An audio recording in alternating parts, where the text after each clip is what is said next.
या कुक्षि विवरे कृत्वा स्वयं रक्षति सर्वतः नमामि जननीं देवीं परां प्रकृतिरूपिणीं कृच्छ्रेण महता देव्या धारितोऽहं यदोदरे तत्प्रसादात् जगद्दृष्टं मातुर्नित्यं नमोऽस्तु ते पृथिव्या यानि तीर्थानि सागरादीनि सर्वतः वसन्ति यत्र तां नौमि मातरं भूतिहेतवे మాతృదేవో భవ.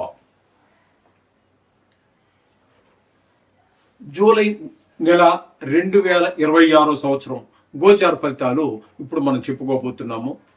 నోటికి ఏదొస్తే అది చెప్పటం ఉండదండి మా దగ్గర. ఏదో లక్షలు వస్తాయి, కోట్లు వస్తాయి, నాది గ్యారంటీ, రాసి పెట్టుకోండి, బల్ల బుద్ధి చెప్తున్నాను, ఇట్లాంటి మాటలు ఏమీ ఉండవండి. శాస్త్రం ఎంతవరకు చెప్పిందో అంతవరకే. మిమ్మల్ని సంతోషపెట్టడం కోసం ఏదో ఒక స్త్రీ మీ జీవితంలో ప్రవేశిస్తుంది, ఇట్లాంటివి ఏమి ఉండవండి. శాస్త్రం అంటే శాస్త్రమే. దానికోసమే మేము ఛానల్ ఓపెన్ చేసింది కూడా.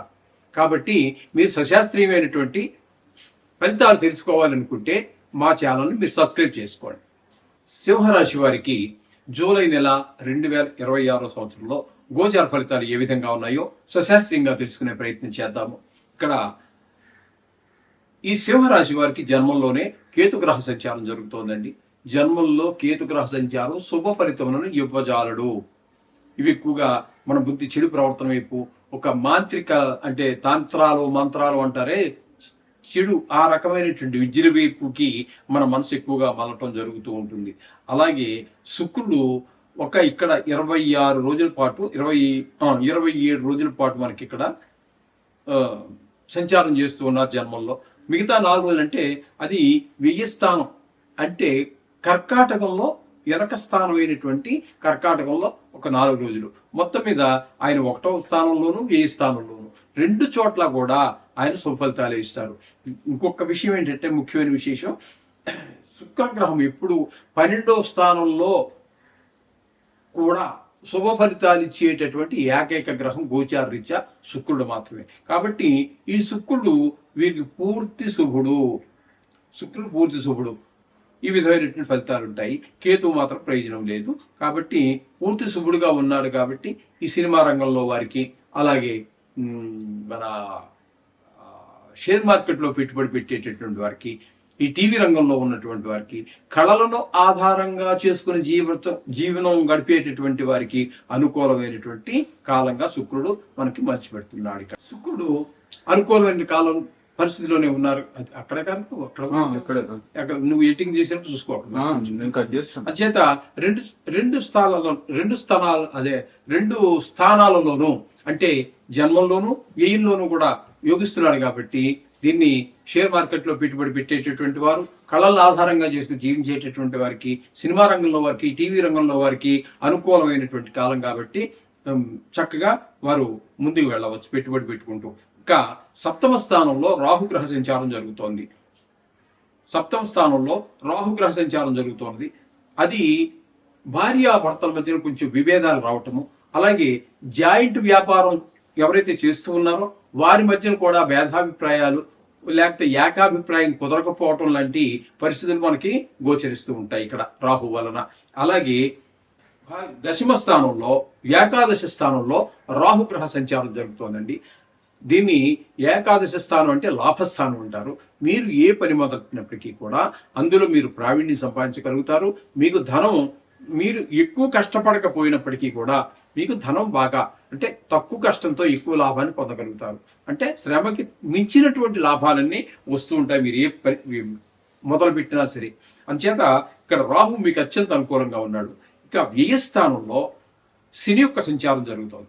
శని యొక్క సంచారం వ్యయ స్థానంలో అంటే ఏలినాటి శని, 7.5 అంటారు.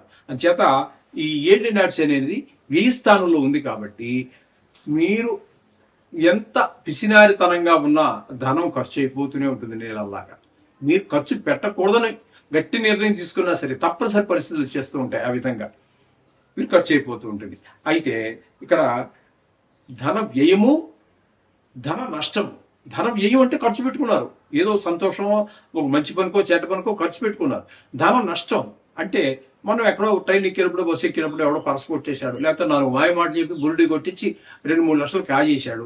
ఇట్లాంటివన్నీ దీన్ని ధన నష్టం అంటాం, దీన్ని వ్యయం అన్నాం. అంచేత ధన నష్టము జరిగే అవకాశం ఉన్నది, ధన వ్యయము జరిగేటువంటి అవకాశం ఉన్నది. అలాగే శత్రు భయము, మనోవిచారాలు, ఇట్లాంటివన్నీ కూడా కొంతమందికి కాతర నష్టం కూడా జరిగే అవకాశం మనకి గోచరిస్తుంది. శని యొక్క ప్రభావం చాలా తీవ్రంగానే ఉంటుంది చెప్పుకోవాలి ఈనాటి శనిలో. ఓకే, ఈ విధమైన పరిస్థితి అంతా మొత్తంగా మనకి ఈ మేషరాశి వారికి గోచరిస్తోంది. ప్రతి రాశికి కూడా కొన్ని గ్రహాల అనుకూలత, కొన్ని గ్రహాల ప్రతికూలత ఉండనే ఉంటాయి. కాబట్టి ఇక్కడ ముఖ్యంగా వీరికి చెప్పుకోవాలి అన్నట్టయితే శుక్రుడు పూర్తి అనుకూలంగా ఉన్నాడు, రవి పాక్షికంగా అనుకూలంగా ఉన్నారు, బుధుడు కూడా పాక్షికంగా అనుకూలంగా ఉన్నారు, ఇక రాహు పూర్తి అనుకూలంగానే ఉన్నారు. అందుచేత నవగ్రహాలు మనం ఇప్పటి నుంచి 3 సంవత్సరాల నుంచి చెప్పుకుంటూనే ఉంటాము. చాలా రకాలు ఉన్నాయి. ఏదైనా కూడా ఏ దేవుడైనా తప్పించగలడు. ఈ గ్రహాల యొక్క దుష్ట శక్తుల నుంచి, దుష్ట ప్రభావాన్ని తప్పించగలరు.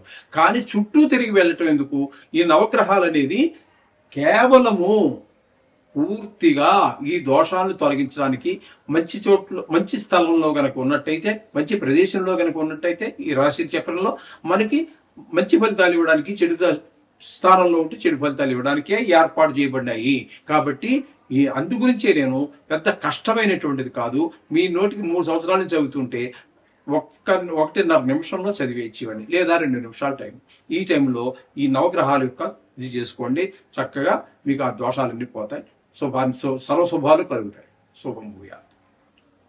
అష్టమ స్థానంలో శని సంచారం, దీన్ని అష్టమ శని అంటారు. ఈ అష్టమ శని వలన చాలా కొంతమందికి మన మిత్రుల్లో కానీ, మన బంధువుల్లో కానీ, ఇట్లాంటి వాళ్ళ మధ్యలో కొంతమందికి ప్రాణాపాయం రావటం అట్లా ఉంటుంది. కొంతమందికి భార్యాభర్తల మధ్యన, కొంతమందికి భార్య వియోగం కూడా జరిగేటువంటి అవకాశం ఉంటుంది. పెద్ద దుఃఖమే వస్తుంది. అలాగే హఠాత్తుగా ధన నష్టం జరిగే అవకాశం ఉంటుంది. పరాభవాలు, అవమానాలు కూడా జరిగే పరిస్థితి మనకి గోచరిస్తూ ఉంటుంది ఇక్కడ ఈ అష్టమ స్థానంలో శని సంచారం వలన. ఇకపోతే దశమ స్థానంలో కుజుని యొక్క సంచారం జరుగుతూ ఉంటుంది. ఈ కుజుని యొక్క సంచారం దశమ స్థానంలో శుభ ఫలితములను ఇవ్వజాలదు. వృత్తిపరమైనటువంటి ఇబ్బంది, ఎవరు ఏదో వృత్తి చేస్తూ ఉంటారు కదండి, ఏ వృత్తి అయినా కానివ్వండి, వాటిలో కొన్ని ఇబ్బందులు కలగజేస్తారు దశమ స్థానంలో కుజుడు. ఇక ఏకాదశి స్థానంలో రవి 16 రోజుల పాటు అద్భుతమైన ఫలితాలు ఇవ్వబోతూ ఉన్నారు. 16వ తారీఖు వరకు అక్కడ ఏకాదశి స్థానం కదా, శ్రమకి మనకి మించినటువంటి ధనాన్ని మనం పొందగలుగుతాం, ఫలితాన్ని పొందగలుగుతాము. అదేవిధంగా బుధుడు కూడా అక్కడ 11 రోజుల పాటు ఉంటారు. ఆయన కూడా చాలా చక్కటి ఫలితాలనే మనకి ఇవ్వబోతూ ఉన్నారు. మిగతా ఈ రవి 16 రోజుల తర్వాత మిగతా రోజులన్నీ కూడా ఏ స్థానంలో ఉన్నారు. అలాగే బుధుడు కూడా ఒక 20 రోజుల పాటు ఏ స్థానంలో ఉన్నారు. వీరిద్దరూ కూడా అనుకూలమైన ఫలితాలు ఇవ్వజాలరు. మనకి ధన వ్యయమే చూపిస్తూ ఉంటుంది. అలాగే గురువు కూడా వ్యయ స్థానంలో ఉన్నారు. ఇది కూడా గురువు కూడా మనకి ధన వ్యయం, ధన నష్టం వీటినే చూపిస్తూ ఉన్నారు. అయితే గురువుకి మిగతా వారికి తేడా ఉంది. అక్కడ గురువు వలన అయ్యేటటువంటి ఖర్చు ఏదైతే ఉందో అది మనకు ఒక రకంగా ఉపయోగపడుతుంది. ఒక కారు కొనుక్కోవటానికో, ఒక స్థలం కొనుక్కోవటానికో, ఒక ఇల్లు కొనుక్కోవటానికో, లేదా మన పిల్లవాడిని ఉన్నత విద్య కోసం విదేశాలకు పంపించడానికో వాటికి ఉపయోగపడుతుంది. అయ్యిన ఖర్చు అవుతుంది, ఖర్చు అవటంలో గ్యారంటీ, అందులో సందేహం లేదు. అయితే అది కాస్త మనకు ఉపయోగకరంగా ఉండేటువంటి అవకాశం ఉంటుంది. గురువు అత్యంత శుభప్రదమైనటువంటి గ్రహం కాబట్టి ఈ విధమైన ఫలితాలన్నీ అక్కడ మనకి గోచరిస్తూ ఉన్నాయి. ఈ విధమైన ఫలితాల వల్ల ఈ సింహరాశి వారికి కొన్ని గ్రహాలు అనుకూలత ఉంది. రాహు బాగలేడు, శని బాగలేడు, అలాగే కుజుడు బాగలేడు, చాలా తక్కువ గురువు కూడా బాగలేడండి. ఇకపోతే చాలా తక్కువ గ్రహాలు పాక్షిక ఏకాదశి స్థానంలో ఉన్నటువంటి గ్రహాలు మాత్రమే ఇక్కడ మనకి అనుకూలమైన ఫలితాలు ఇస్తున్నాయి.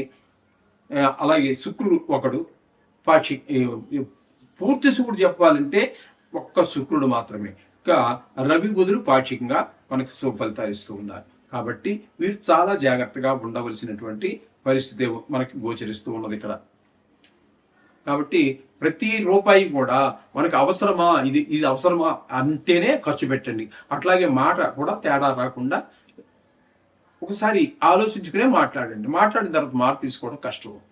ఈ విధంగా 2 జాగ్రత్తగా మెయింటైన్ చేయండి. అలాగే మీరు తప్పకుండా ఈ నవగ్రహాల్ని గుడికి వెళ్ళి ఓ 9 సార్లు తిరగటం కానీ, అలా మీకు వీలున్నన్ని రోజులు, నెలలో ఎన్ని రోజులు వీలైతే అన్ని రోజులు, లేదా అన్ని రోజులు కష్టం అనుకుంటే కనీసం 9 రోజులు 9 గ్రహాలకి 9 సార్లు తిరగండి. స్నానం చేసిన వెంటనే వెళ్ళి మన ఇంటి దగ్గర ఎలాగో మనం చేసుకుంటాం, కానీ ఇక్కడికంటే మన ఇంటి దగ్గర చేసినటువంటి వాటి ప్రాణ ప్రతిష్ట ఉండదు. మన గుడిలో చేసేవాటికి మహాపండితులందరూ కూడా వేద మంత్రాలతో ప్రాణ ప్రతిష్ఠ చేసి ఉంటారు కాబట్టి ఇంతకంటే కొంచెము అవి ఈ శక్తివంతంగా ఉంటాయి. అవి మనకి చర్య వెంటనే ఉంటుందన్నమాట. మనం ప్రార్థించిన దానికి ఫలితం కొంచెం త్వరగా వచ్చేటువంటి అవకాశం గోచరిస్తూ ఉంటుంది. అంచేత గుడికి వెళ్తే మరి మంచిది. ఎందుకంటే ఎక్కువ గ్రహాలు కొంచెం ఒక్క గ్రహం మాత్రమే పూర్తి అనుకూలంగా ఉంది కాబట్టి. శుభం భూయాలు.